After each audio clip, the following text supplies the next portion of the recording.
Okay, so I'm going to be speaking about some of the research that is done in ocular melanoma here in Liverpool, and we have named ourselves the Liverpool Ocular Oncology Research Group, and we have a logo, and this is all coordinated with the great help of Dawn Roberts, who was sitting at the front desk. So for those, well, mainly for Sarah actually, I just thought I'd explain to her where Liverpool is. So it's right here. It's in the northwest of England, and London is sort of down to the right, only about 2 hours train ride away. And there are a number of things which are famous about Liverpool, not only the CR UK Centre, but also the football clubs, or soccer clubs as you call them in the States, the Beatles, of course, Sir Simon Rattle, who was born here, was a conductor in Birmingham before he would move to Berlin. And then perhaps not so well known is Daniel Craig, the James Bond, who grew up on the Wirral Peninsula, where you were yesterday, or where you're actually staying. So there are, trying to explain the NHS system to somebody outside the UK is also sometimes a bit difficult, and I think there are various pros and cons of the NHS, but I think one good decision that they did make was to create super-regional centres for the treatment of ocular oncology. And these are based, as most of you know here, in London, Sheffield and Liverpool. And so this is a map which was given to me by Prof. D'Amato for all the different referrals that of patients who he sees from within the UK and across the world. This, I think, is because of his vast expertise in ocular melanoma. And when we say ocular melanoma, I think we're dealing not only with the intraocular melanoma or uveal melanoma, but also with the conjunctival melanoma. But due to time reasons today, we're just concentrating on the intraocular melanoma.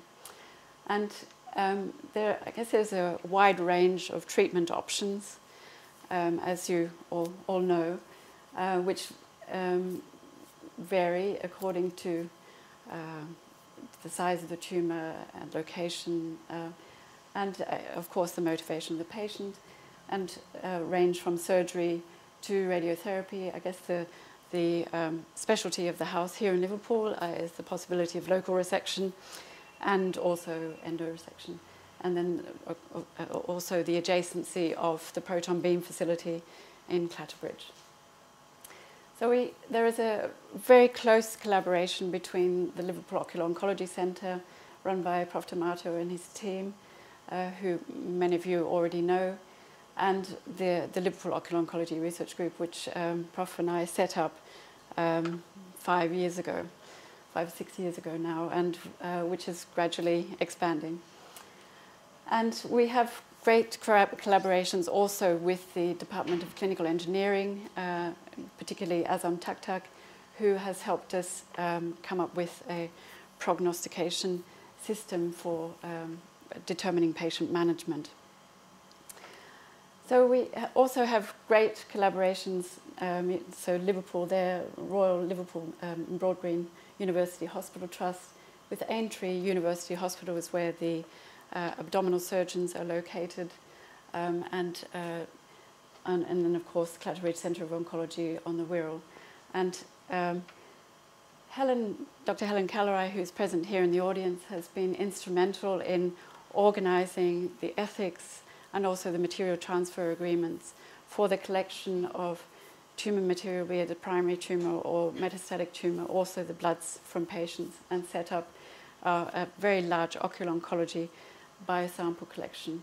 This was initially started by Prof. D'Amato many years ago. He had the foresight to start collecting tissues, which enable us now to look into understanding the disease, and also trying to identify blood markers which would give us an indication of whether the tumour is spreading and if it is responding to treatment. We're very much involved in national clinical trials in uveal melanoma, which are run, 2 of which have been run from Clatterbridge through Dr. Ernie Marshall. So these are just some facts and figures of the number of samples that we have collected from patients who are very willing to allow us to perform research on their tumour material.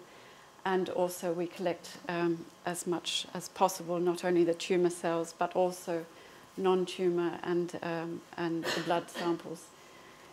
So I guess the aim of our research group is to understand uveal melanoma development and then how it progresses. And I've tried to outline this, how we're trying to essentially capture all points along the pathway, understanding the development of the primary tumour, how the cells pass into the bloodstream, how they can actually survive in the bloodstream, and then how they then take root in other organs, in particular in the liver. So starting with understanding the biology of the tumour cells and what factors promote tumour spread or metastasis. And so in particular, we're looking at the genetic alterations. So I guess I think you all know the significance of loss of chromosome 3, which was first described by a German group in 1996, and they quite clearly demonstrated the prognostic significance of loss of chromosome 3. And the Liverpool Ocular Oncology Centre was actually the first centre worldwide to translate this basic research knowledge into, and take it to the bedside. And patients who had given consent, who had undergone a nucleation or local resection, their tumour material was analysed using FISH, a particular method whereby you looked at the chromosome 3, and then he also looked at chromosome 8 and 6. And essentially then you could subtype these melanomas into high and low grade melanomas with respect to their metastatic potential. In 2007, we conducted an audit and we looked at the results, having performed this FISH cytogenetics over a 7-year period. And it was demonstrated that although the FISH results were coming back saying that the tumour cells were disomy 3, unfortunately the FISH test was not sensitive enough to pick up partial alterations in chromosome 3. So we realised that we had to move on, we had to look at a different test. And so therefore we set up a more sensitive test, which is called Multiplex Ligation Dependent Probe Amplification, or MLPA for short. It's a mouthful.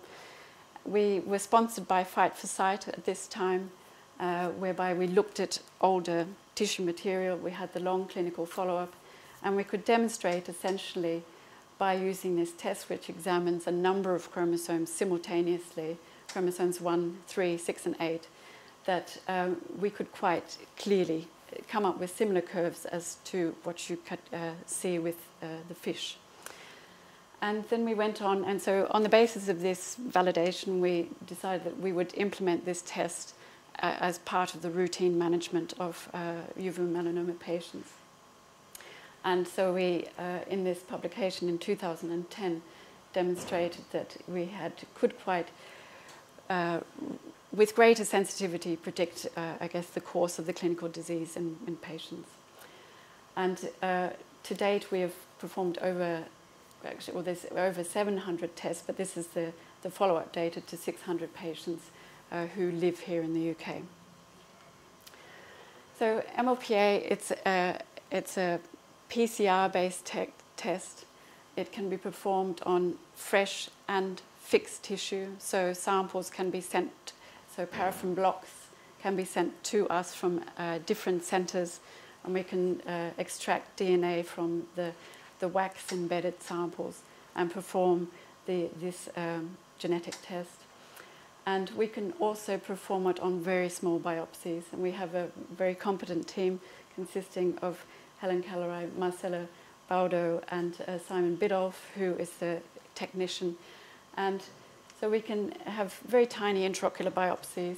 We can extract the DNA from these samples and perform the MLPA.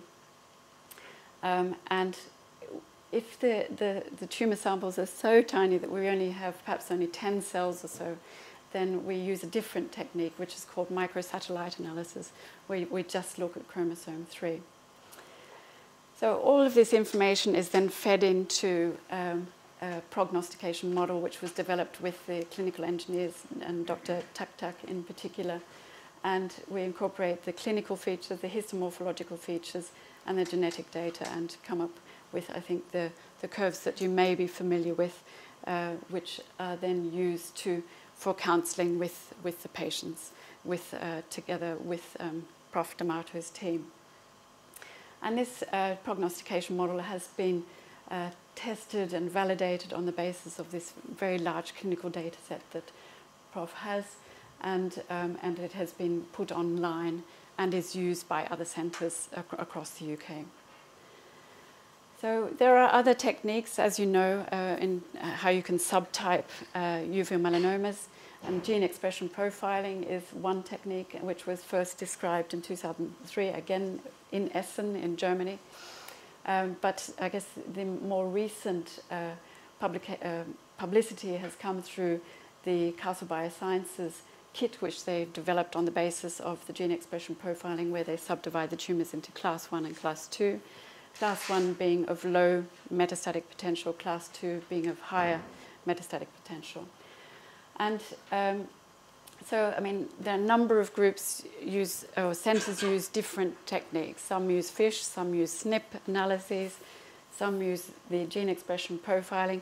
There is considerable debate which is the best technique, and there is a bit of controversy. But I think the thing is that these tests, when they are performed in a laboratory, they should be performed in a laboratory with experience and expertise, and that they should be performed in a laboratory where there's continual internal quality assessment and also external quality assessment. And this is what we do. Our laboratory in association, for example, in Essen, we swap samples and we test to make sure that we come up with similar results. And we are doing a comparison, have done a comparison between gene expression profiling and MLPA, albeit on a very small sample cohort, and we're presenting that at ARVO later this year. But this field of molecular diagnostics is moving so rapidly, and it's a bit like your iPhone. You've bought it this month, in 6 months' time it's out of date and you have to go onto a different model. The same with molecular diagnostics. New techniques are coming up all the time, and we're collaborating with Manchester, and we're trying to improve our MLPA and moving on to a different technique, hoping also that the costs will still stay in the same range, which is approximately about £250 per sample. So getting on to the other areas of research we're doing, this is, I guess, genes that have been identified which drive metastasis, and these are ones that have been listed, and I guess one which received quite a bit of publicity was BAP1 2 years ago. But we're not sure that BAP1 explains the whole story, and Dr. Sarah Lake, who is also here in the audience, has been using high resolution genetic techniques, using SNP analysis and also next generation sequencing. And she has, this is on the basis of materials that have come out of the Ocular Oncology Biobank, very well defined samples with clinical follow-up, and she has tried to identify further genetic alterations which have cause or result in metastasis. She published her work very recently at the end of January in the American Journal of Pathology, and she's demonstrated that there is a particular alteration on chromosome 6 which seems to act as almost as a brake or a decelerator in patients who do have monosomy 3 alterations in their tumours, but if they have this additional alteration in chromosome 6, they appear to have a longer survival than those patients who don't have this additional alteration on chromosome 6. So as I mentioned, this came out at the end of January.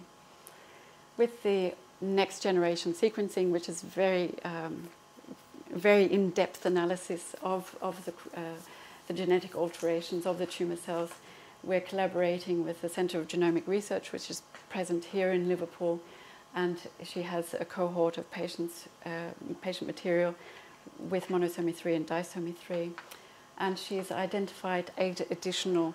With this next generation sequencing, you get masses and masses and masses of data, and through refining techniques, you come down and you can target genes which look like genes which are driver mutations with respect to tumour spread.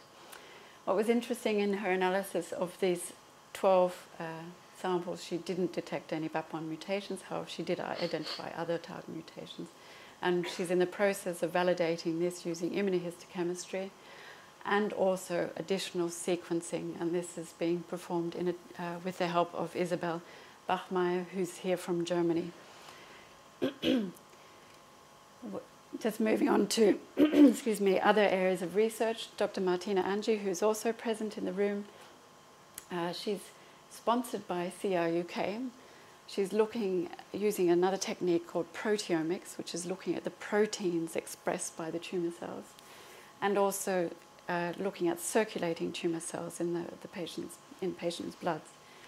And so looking at the proteins, she's using 2 different techniques in collaboration with 2 different laboratories here in the university, where she's looking at the secretome. So this is what the cells secrete. So together with the expertise of Helen Callery, they have cell cultures, and the tumour cells secrete substances into the overlying fluid, and this mimics essentially what goes on in the eye.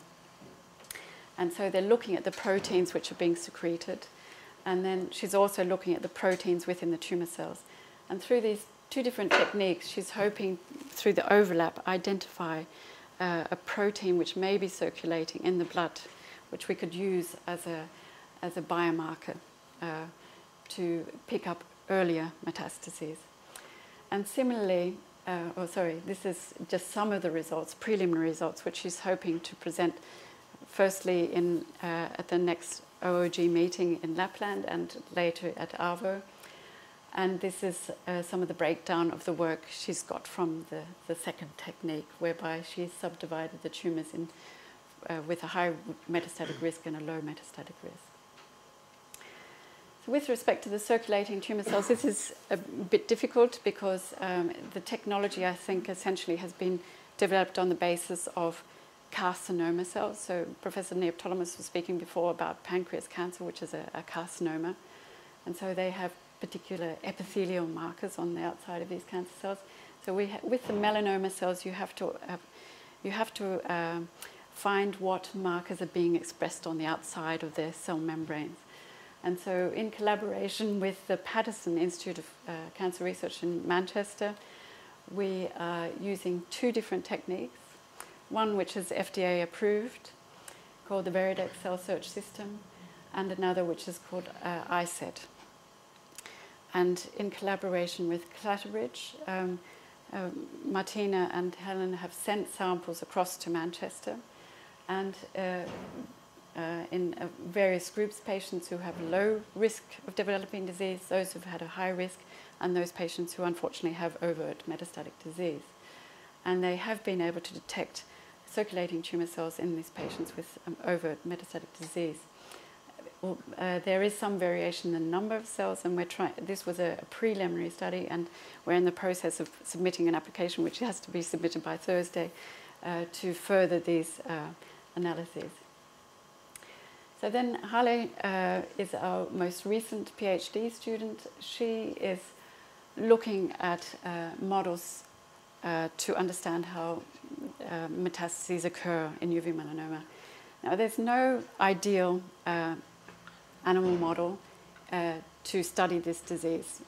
There have been some publications in the literature whereby they use the researchers have used cutaneous melanoma cells and then looked at the treatments accordingly. However, there is no ideal system for uveal melanoma, and so we're starting really at a very basic level and looking at chip embryo model and then moving on to the zebrafish.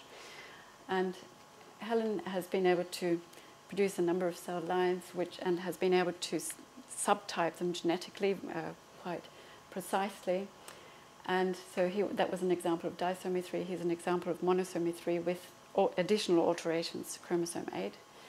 And then using a particular label, you can inject these cells into chick embryos and then see how they then spread.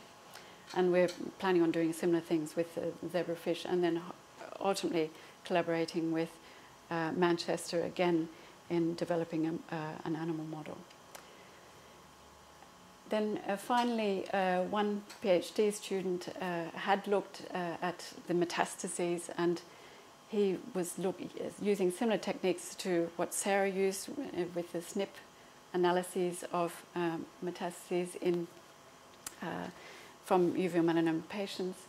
We are collaborating quite closely with Christian Ottensmeyer, who in Southampton, who will be sending us samples from patients who are willing or allowing us to perform research on these, and we're looking at the pattern of tumor infiltration within the liver, and also the pattern of associated cells, the so-called lymphocytes, the tumor-infiltrating lymphocytes within the metastases and surrounding the metastases, and how they may actually aid the metastases to survive and continue to proliferate.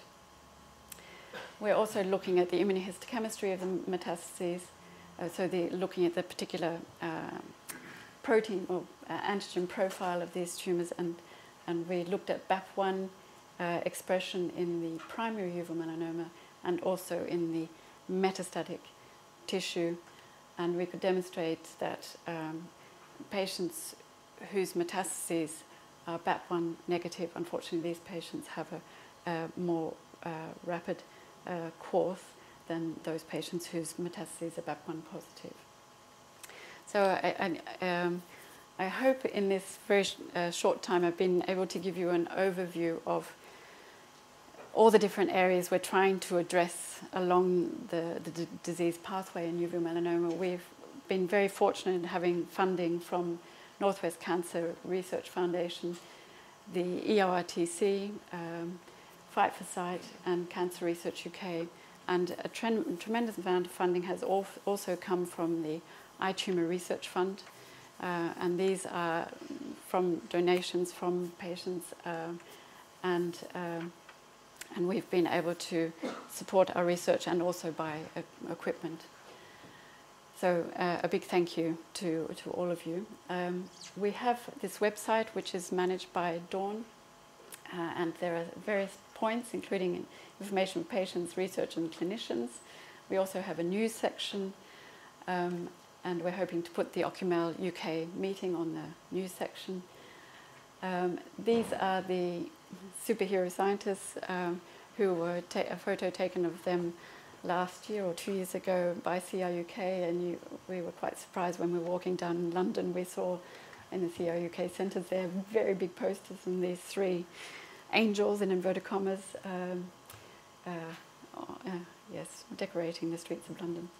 They are also here in the audience if you would like to ask any further questions in the tea breaks. And so this is how Liverpool can look. It's not always windy, and the Mersey River is actually very pretty. This is at dawn and at dusk. So with that, I thank you for your attention, and I'd be happy to take any questions.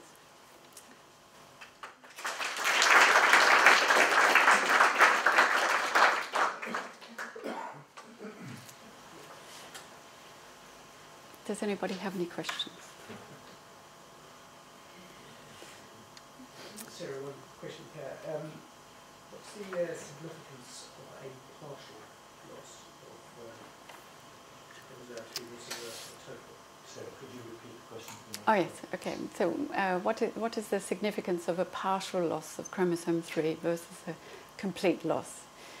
That is a bit controversial. Some groups believe that partial deletions in chromosome 3 don't have any clinical significance. However, I think we have quite convincing data, not only in the 2010 paper, but that curves that I showed you of where we've analysed 600 samples using MLPA, that partial deletions of chromosome 3 do indeed have clinical significance, and also the number of loci which have been lost on chromosome 3. So when we put the MLPA data into the prognostication system that we've developed, it is quite clear that when we're doing the analysis of the patient survival, that it is significant. And so we believe that it shouldn't be overlooked, and we're also quite convinced that a fish using just one centromeric probe will miss the partial deletions and is not sensitive enough. And if you want to stick with the fish technique, then you have to do at least a centromeric probe with perhaps additional probes on the other, so on the short and long arm of chromosome 3. So does that answer your question? Another question, in Melanoma, in terms of number of cells in the tumour, what are we talking about? I mean, obviously they're different sizes, but in terms of number of cells. So I guess uveal melanoma is a bit different to other cancers in that if you take a biopsy, a good, say, 90% of that biopsy would be tumour cell. And whereas if you were to take a biopsy of pancreas carcinoma or even breast carcinoma, you would often have surrounding the tumour cells, you would have connective tissue, which is non-tumorous. And so if you were to do genetic analyses, you always have to do a section to estimate how many tumour cells you would actually have in that sample. So I think on average, say in pancreas carcinoma or breast carcinoma biopsy, you would probably have about 50 to 60%, if you're lucky, would be consisting of the tumour cells, whereas if you did a biopsy of the uveal melanomas, more often than not, they're 80 to 90% tumour cells. Now, if they're within a tumour, you do have what's called heterogeneity. So you have some parts of the tumour having chromosomal alterations, other parts of the tumour not having, or having more complicated chromosomal alterations. I mean, tumours grow, and as they grow, the alterations also become more complicated. And so this was discussed at length about 2 or 3 years ago. If you only did one biopsy of a tumour, was that sufficient? Was it representative of the whole tumour? I guess if you did a biopsy of a uveal melanoma and it came back monosomy 3, then you're quite certain, well, that actually is quite representative of the whole tumour. If, however, you get a sample coming back saying disomy 3, first of all, you have to check that you've actually analysed tumour cells, that you haven't analysed, for example, macrophages, which could be mixed in the sample, which would, since they're not tumorous, logically come back as the answer should be disomy 3. But you do have the risk, if it comes back as disomy 3 and they are tumour cells, there is this potential risk that somewhere in the tumour that there could be a small population which is monosomy 3.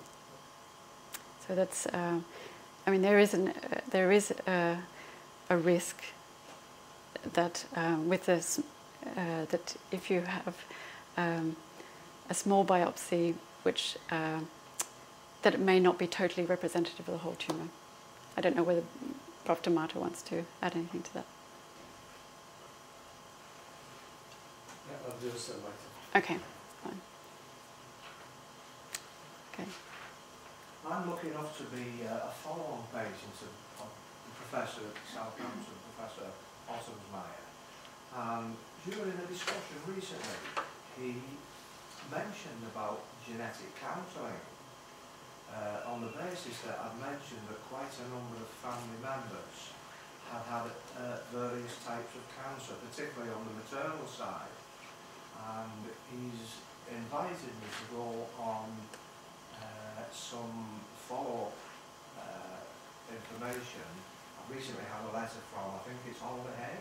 Right. And I was just wondering if you could briefly enlighten me as to, is this something that we should really go for when we get these opportunities? Is it helpful to the research? So I mentioned BAP1 before. If you have, you can have alterations in the tumour cells, which only occur in the tumour cells. They don't occur anywhere else in the body. And these are called somatic mutations. You can have underlying mutations which occur in all cells of the body. And these are called germline mutations. So there's been a bit of publicity in the last 18 months about germline BAP1 mutations. And that it has been seen that patients, that families can, with germline BAP1 mutations, do tend to have an increased risk of developing not only uveal melanoma but other tumours, for example, mesothelioma. And so there is, it's still quite controversial as to whether BAP1 should be examined in all patients to see whether they are at risk of developing additional tumours or whether the other family members may be at risk of developing these other tumours. Now, I don't think the evidence is strong enough at the moment when you compare it with, for example, BRCA1 mutations in breast cancer. So there is a definite familial association with breast cancer and the BRCA1 alterations. And I don't think it's strong enough at the moment, the evidence for uveal melanoma. I mean, so back to your question, I don't know what examination they would be doing at Alder-Hey. The only one I could think it would be the BAP1 mutation, and they would be analysing they would be analysing sort of what they would call your germline DNA to see whether the BAP1 mutations are present or not. But it would be a useful exercise, probably. Well, I mean, I guess if you're willing to do that, I mean, the more data, I guess, we collect, the better. That's what I felt. I felt that we must do whatever we can. We've been made to join the club, so let's be good members. Right. Okay, well, I think I best hand the... Oh, sorry. So for people who haven't had any genetic testing, besides the location and those variables, in terms of medical testing moving forward, is there sort of developments happening on that side that actually could be a bit prognostic? Like you mentioned the circulating tumour cells. Is there anything that really informs you any more than not knowing? So you had your eye treated without knowing the genetic status. I guess, yes, if you had circulating tumour cells which could be captured and from that then the DNA extracted, then we could potentially perform genetic testing on that. However, the sensitivity, I think, of the methods we're using at the moment aren't probably high enough, and this is where I think, whereas they're more advanced with carcinomas, I think we've got a while yet to go with collecting sufficient circulating tumour cells in melanoma patients. So I think we have to wait a bit in terms of looking at the genetic alterations in these cells. Okay. Well, I'll hand over to Prof. Tomato, and but please feel free in the break to approach any of the research team members. They can fill you in more detail that I've been able to in the time I've had.